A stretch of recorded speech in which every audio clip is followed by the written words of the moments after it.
In fact இது நான் சொல்லணும், நிறைய பேர்கிட்ட காசு பத்தியே பேச மாட்டாரு. ஃபீஸ் கேட்கறதோ இல்ல இதெல்லாம் இப்ப எனக்கே வந்து நிறைய தடவை இப்போ ரீசெண்டா கூட ஒரு சாங் ஷூட் பண்ணேன்.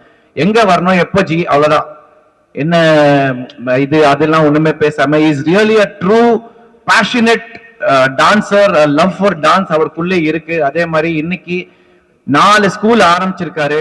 எல்லா ஸ்கூல்லயும் வந்து எல்லா பேட்சும் ஃபுல்லா இருக்கு. காரணம் என்னன்னா இப்போ ஒரு 10 நாளைக்கு முன்னாடி நான் ரிஹர்சல் போகணும் பேட்சா ஃபுல்லா இருக்காங்க ஜி, நீங்க வந்து ஒரு 6 மணிக்கு அப்புறம் வாங்க அந்த மாதிரி சொல்லும் போது ஐ ஆல்சோ போய் பார்த்தேன் யாரெல்லாம் டான்ஸ் ஆடுறாங்கன்னு. பட் அவ்வளோ ஸ்டூடெண்ட்ஸ், அவ்வளோ கிட்ஸ் எல்லாருமே ரொம்ப ஸ்டைலிஷா ஆடுறாங்க. ரொம்ப பார்க்கும்போது ரொம்ப சந்தோஷமா இருக்கு. இந்த மாதிரி ஒரு ஆக்சுவலா ஒரு சர்வீஸ் பண்றாரு அவர், ஆக்சுவலா ஒரு டான்ஸ் ஸ்கூல் நடத்திக்கிட்டு. அதே மாதிரி இன்னைக்கு இங்க ஒரு பிரைம் ஏரியால இவ்வளவு பெரிய லான்ச், இவ்வளவு பெரிய ஸ்கூல்ல நடத்தி ஸ்டார்ட் பண்றது வந்து அவருக்கு ஒரு ரொம்ப பெரிய அச்சீவ்மெண்ட்.